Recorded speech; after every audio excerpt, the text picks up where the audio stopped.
Welcome to Headline Simsbury. I'm Karen Handville.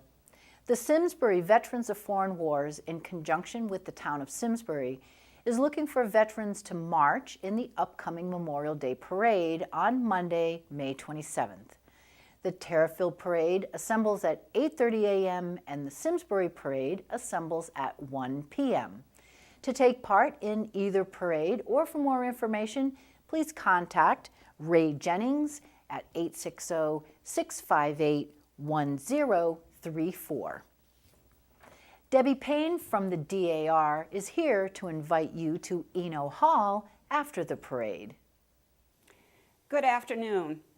I'm Debbie Payne, Regent of the Abigail Phelps Chapter, Daughters of the American Revolution.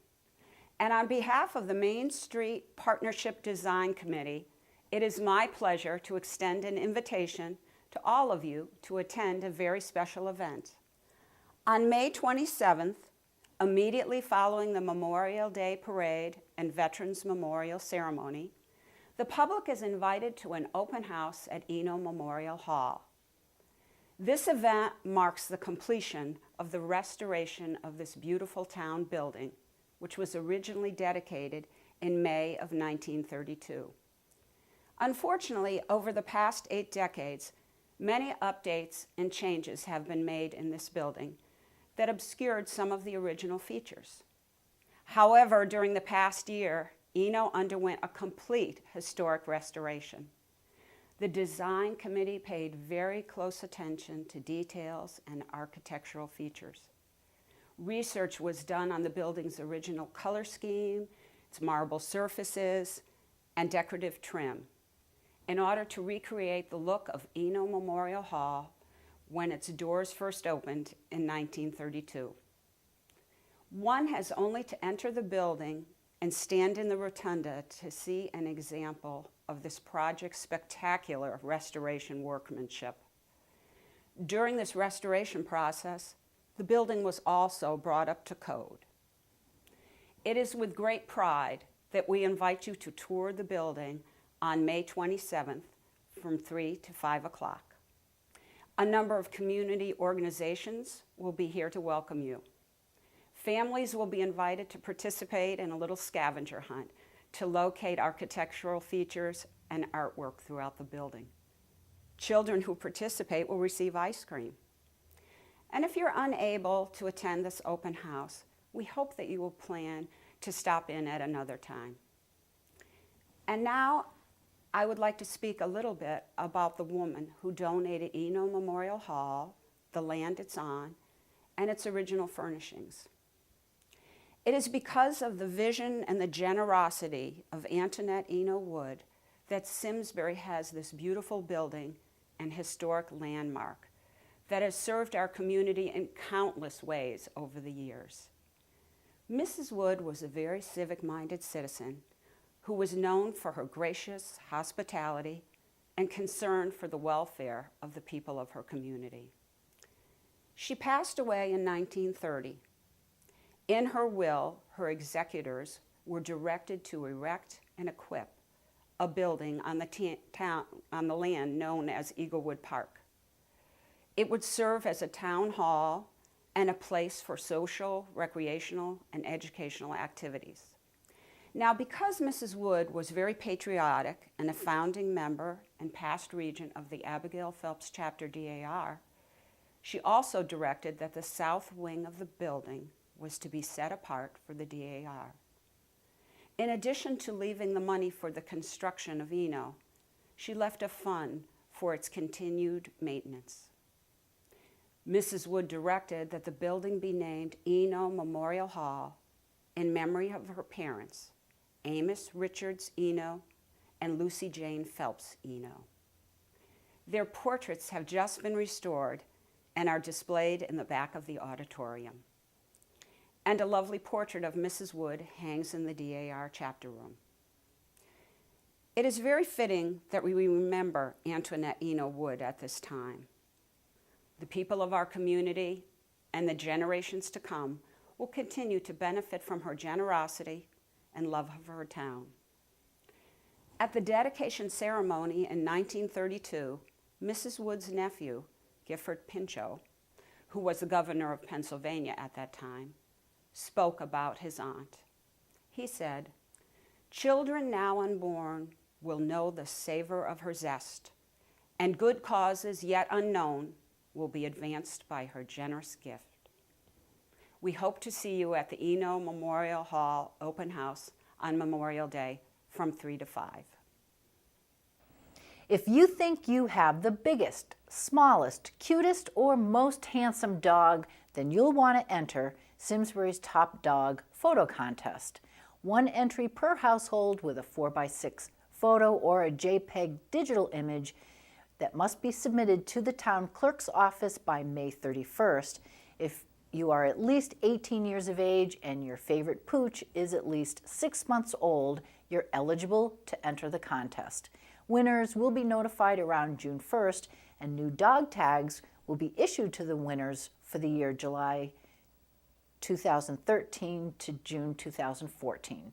There is no fee to enter, and if you have questions, you can contact Simsbury's Animal Control Officer, Mark Rudowitz, between 8:30 and 3:30 at 860-658-3110.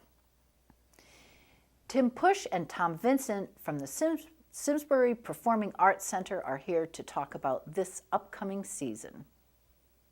Hi everyone, my name is Tim Pusch. I am a member of the Simsbury Meadows Performing Arts Center Board of Directors. I'm here today with Tom Vincent, the manager of the Performing Arts Center. Our message is for anyone who would like to help make the Performing Arts Center as successful as possible this year. As you may have heard, in addition to our annual Talcott Mountain Music Festival featuring the Hartford Symphony Orchestra and guests, we are introducing a new concert series this year under the banner of the Simsbury Meadows Summer Concert Series. As you may also know by now, the first 2 concerts in this series are Harry Connick Jr. on June 22nd and Emmylou Harris with Rodney Crowell on July 16, with more concerts in the works. Tickets for the Talcott Mountain Music Festival are available through the Hartford Symphony website and through Ticketmaster for the Simsbury Meadows Summer Concert Series. However, the main purpose of our message today is to ask for your help, your volunteer help. The Simsbury Meadows Summer Concert Series needs volunteers on the days of these concerts in the following areas of responsibilities: setup and takedown, ushers, parking attendants, ticket takers, and cleanup. Each volunteer will receive a free ticket to that concert. Tom, where can volunteers get an application to submit for these events? And do you have anything further to add regarding volunteer information? Thank you, Tim. Volunteers can go online to simsburymeadows.com and click onto the home page where it has volunteer application, and you can fill it online, or you may mail it to Box 33, Simsbury, Connecticut. You also can call our office number, 860-651-4052, and we can do it over the phone. I also would like to thank each and everyone in advance for volunteering. It's a great possibility to enjoy the summer concert series and be out there in the nice sunshine and have a great time and meet a lot of new and enjoyable people. Thank you very much. On Saturday, June 1st, the Simsbury Grange is hosting a tag sale, bake sale, and indoor farmers market from 9 a.m. to 3 p.m. at the Simsbury Grange Hall, 236 Farms Village Road. The tag sale will feature new and gently used items ranging from books to furniture, while the indoor farmers market will feature such items as spring greens, honey, jams, and locally grown foods. The bake sale will be a surprise and will include gluten-free items. Farmers market and tag sale participants can reserve an indoor table space for $20. Uncovered outdoor space is available for $25. Donations to the tag sale are also welcome. For more information or to donate or reserve a table space, you can contact Linda Salamacha at 860-866-6997 or email at info@simsburygrange.org. Donated items must be clean and in working order. Simsbury Grange welcomes donations of clothing and more anytime in the new St. Pauli shed. St. Pauli Textile is a family-run business based out of Western New York that collects and sends clothing to those who can use it. Through their program, they also directly help local nonprofit organizations with their fundraising. In 2012, St. Pauli Textile helped keep over 59 million garments out of landfills and sent back over $750,000 to more than 600 nonprofit community groups. The St. Pauli shed at the Simsbury Grange is accepting clothing, shoes, belts, purses, blankets, sheets, drapes, and stuffed toys put in tied or closed bags. Receive a tax deduction for your donation and help send clothing to people all over the world. The Simsbury Grange number 197 was organized in 1931. Today, the group plays an important role in the community and is best known for its summer agricultural fair, as well as lectures, programs, and more. Please visit their website at simsburygrange.org, or you can email them info@simsburygrange.org. Sara Hart is here from the Simsbury Free Library. Hi, my name is Sara Hart, and I am the Program Director for the Simsbury Free Library. The Simsbury Free Library opened its doors in 1890 as the public library for the town of Simsbury, thanks to the generosity of a group of public-spirited citizens and endowed with a generous grant from Amos R. Eno. The designation free distinguished it from the subscription libraries that were common at the time. When the library outgrew the space at the Free Library, it was moved to the newly built Simsbury Public Library, 1 block away, in 1986. Today, the Simsbury Free Library offers a relaxed setting where everyone from seasoned genealogy veterans to beginners can create family trees, search local histories, look up census records, and much more. The Free Library is also home to the Williams Phelps Eno Memorial Center. Created and entrusted to the Simsbury Free Library in 1992 by the Eno Transportation Foundation, the center displays Mr. Eno's furniture, paintings, and artifacts to recreate the office he had in the Foundation's Connecticut headquarters. Many people don't know that William Phelps Eno is internationally recognized as the father of traffic regulation and transportation engineering. His rules of the road were adopted in New York City in December 1903 as the world's first traffic control ordinances. Most of the traffic flow innovations we take for granted today, including right-hand driving, one-way streets, traffic signs and lights, pavement markings, licenses, and traffic tickets, resulted from his dedicated work, at his own expense and without compensation. We have all of Mr. Eno's original scrapbooks in which he saved visionary writing and correspondence with world leaders and other notables dating from the late 1800s. At the Simsbury Free Library, we offer a variety of different programs and events. Most of our programs are free and open to the public, but we are always happy to have new members. RSVPs for programs are requested via phone or email. At the Simsbury Free Library, we love movies and books. We present a different documentary or foreign language film on the fourth Tuesday of every month at 1:00 p.m. and the fourth Thursday of every month at 11:15 a.m. On May 28th and 30th, our film title is Precious Life, which was shortlisted for the 2010 Best Documentary Oscar. The film chronicles the struggle of an Israeli pediatrician and a Palestinian mother to get treatment for her baby, who suffers from an incurable genetic disease. Each faces their most profound biases as they inch toward a possible friendship in an impossible reality. On June 18th and 20th, we will show Sweetgrass, the 2010 documentary that captures the stark beauty and danger of the Western landscape as modern-day cowboys herd their sheep through Montana on the long trek to the Beartooth Mountains. We have a drop-in book club on the second Tuesday of every month at 11:15 a.m. during the school year. On June 11th, the book club will discuss Rules of Civility by Amor Towles, a sophisticated and entertaining novel that presents the story of a young woman whose life is on the brink of transformation as she is propelled into the upper echelons of New York society in the 1930s. In June, we will host an art show and reception for the Simsbury Arts Academy. The exhibit will feature paintings by 27 artists in grades 4 through 6 and can be seen during our regular hours from June 6th through the 18th. A special reception is planned June 6th from 3:30 to 5 p.m. We hope you will stop in to see these great works of art. Lastly, this summer we will be offering a number of genealogy programs with our wonderful genealogy librarian, Diane LeMay. On the second Saturday of each month, Diane will offer her version of Genealogy Roadshow.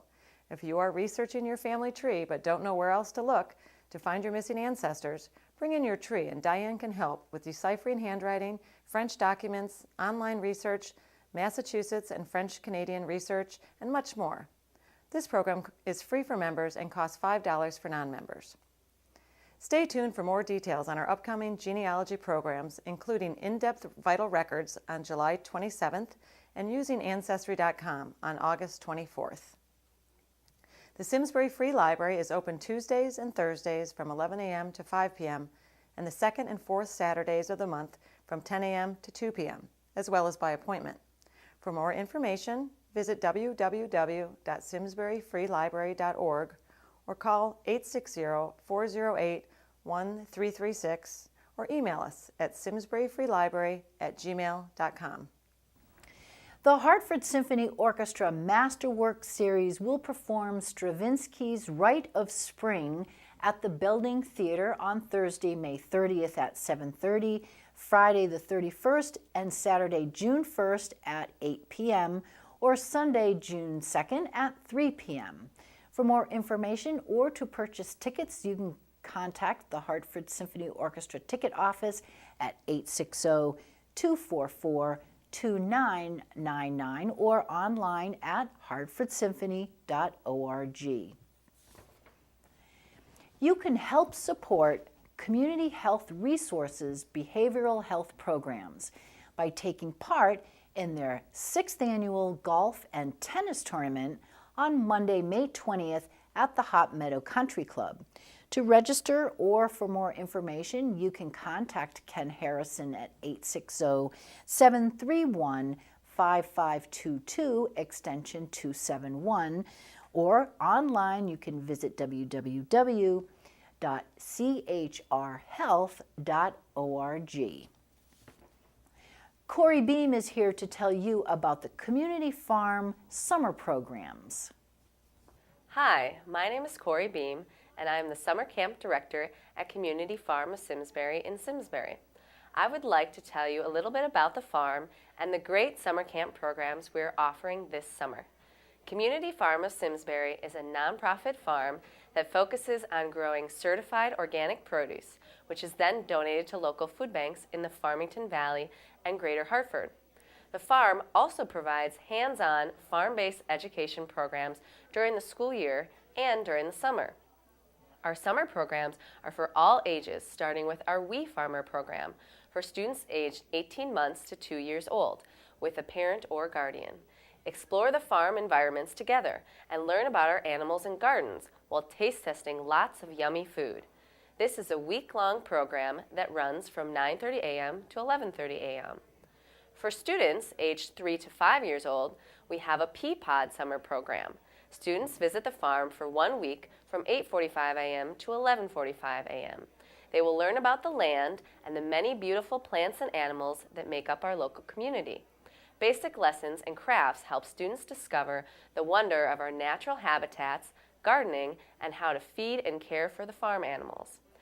For those students in elementary school, from 1st to 5th grade, we have our Growing Farmer Summer Program.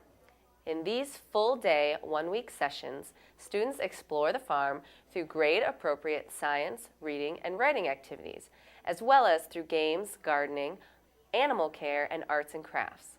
Experienced teachers guide the learning process through a dynamic, hands-on approach. For our middle school age students, join our 3-week Farm Biz program. Learn to be an entrepreneur, create your own products, and implement your own business plan, all while helping families in need. Or middle schoolers can participate in our 3-week Community Farm Explorers program. Explore the farm habitats and search for endangered species. Spend a night camping along the Farmington River and learn organic gardening techniques. The community farm also has a Montessori summer program. Students can be from Montessori schools or don't have to be. Spend 3 weeks how Maria Montessori intended, on the farm. Take care of the animals, pick fresh produce from the garden to use in creating tasty snacks. Other activities include felting, line dancing, community service projects, hiking, working with clay, and many others. Lastly, we have a 3-week advanced farmer program for students entering 9th and 10th grade. Create your own delicious recipes, grow in your organic garden, explore farm habitats, and search for endangered species. Students will learn about their unique place in the environment. They will learn responsible stewardship of nature and sustainable organic farming principles. More information on any of our summer programs can be found on our website, which is www.communityfarmofsimsbury.org. You can register for our programs there as well. Or please feel free to call the farm office at 860-217-0453 with any questions. Additionally, Community Farm of Simsbury offers camper scholarships and discounts to those that may apply. We hope to see you on the farm this summer. And more spring information from Melissa Brett. Hello, my name is Melissa Brett. My husband John and I own and operate Weldon Hardware here in the center of Simsbury on Station Street. With the temperatures finally agreeing with the calendar, one of the major pests every spring we have to deal with is ants. There are several different types of ants that may be invading our indoor spaces, from the small, sweet-eating ants to large carpenter ants. There's a two-pronged defense that you can perform to keep unwanted insects from migrating into your house. First of all, look around inside. Ants are always looking for water and food, so the most common place you'll find ants are in your kitchen and bathrooms. You can spray to immediately kill them, but for the most effective means of attack, use a systemic ant killer. This type will attract the pests to the bait for a few days, but they will take it back to their nest and the entire colony will die, even if the colony is outside. We have found that a borax-based ant bait is the most effective on almost all types of ants. Now outside, you can approach ant deterrent 2 ways.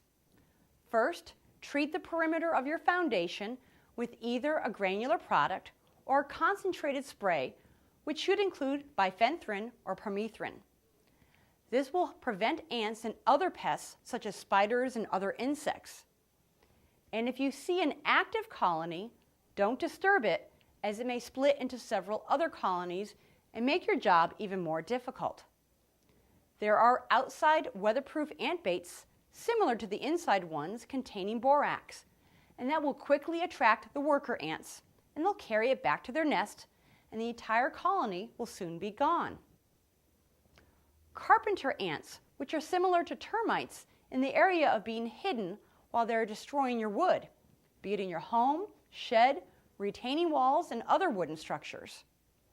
Carpenter ants don't eat the wood, but they hollow out their nest areas and can be as large as 3,000 pests.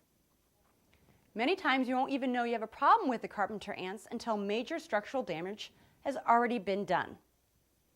Again, prevention is your best defense, so outside perimeter treatment is your best first line of attack. So if you have any other questions about what products to use, or even just how to get started in preventing these pests, don't hesitate to ask us. Come on down or visit our website at www.weldonhardware.com. I look forward to the next edition of Headlines Simsbury. Remember, we're at your service. Thank you, and God bless. The Simsbury Granby Rotary recently sponsored its 18th annual River Run on a beautiful spring day with more than 850 participants from all over New England. In the men's 10K, Chris Chisholm of Farmington dashed to the win with a time of 34.48, which was over 4 minutes ahead of the second-placed finisher. In the women's 10K, Mary Lynn Currier of Burlington won with a time of 39.32. The 5K race was a sweep for the Remigino family of West Hartford as son Matthew, age 12, edged out the win in the men's event with a time of 18:12, while Mom Meredith sprinted with a time of 20:10 to win the women's event. One of the most exciting events for runners and spectators alike was the Kids Run, which saw 69 children ages 4 to 12 complete the 1-mile course. Tom York, race director, remarked how everyone loves to cheer for the kids, and the Kids Run is always a highlight of the day, making the River Run a true family and community event. All proceeds from the River Run go to support Rotary-sponsored community projects, scholarships, and other charities. Liz Banco is back to remind us all about the cell phone walking tour. I am Liz Banco, co-chair of the Tourism Committee in Simsbury. We are the first and only town in Connecticut with a cell phone tour of our town. Simply dial 860-323-9029 on your cell phone to find out all about the history and architecture of our downtown, and pick up a map at each tour stop or in the library or town hall to follow the route. We hope you enjoy watching some of the diverse programming on this channel, programming produced by volunteers for free. It's often that our volunteers need help producing their programs, and we invite you to consider helping out. We offer free training, and it's not as difficult as you may think, so give us a call at 860-658-1720 or send us an email at simtv@yahoo.com, and we'll put you in the director's chair. That's it for this week. Remember, SCTV is your hometown station where you can produce programming for free. Thank you for joining us.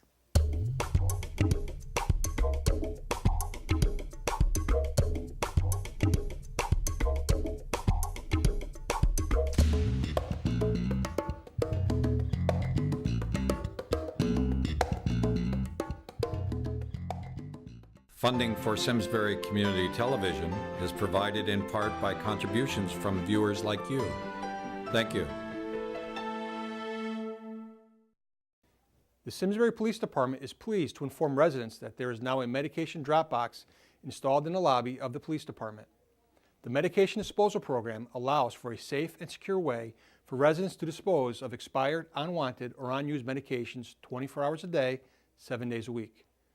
Residents may drop any type of medication in the drop box, and they remain anonymous.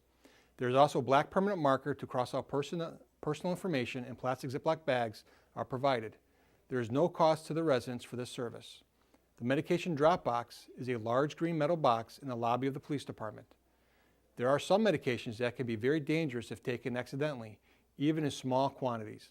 Many medications can be harmful to the environment if disposed improperly.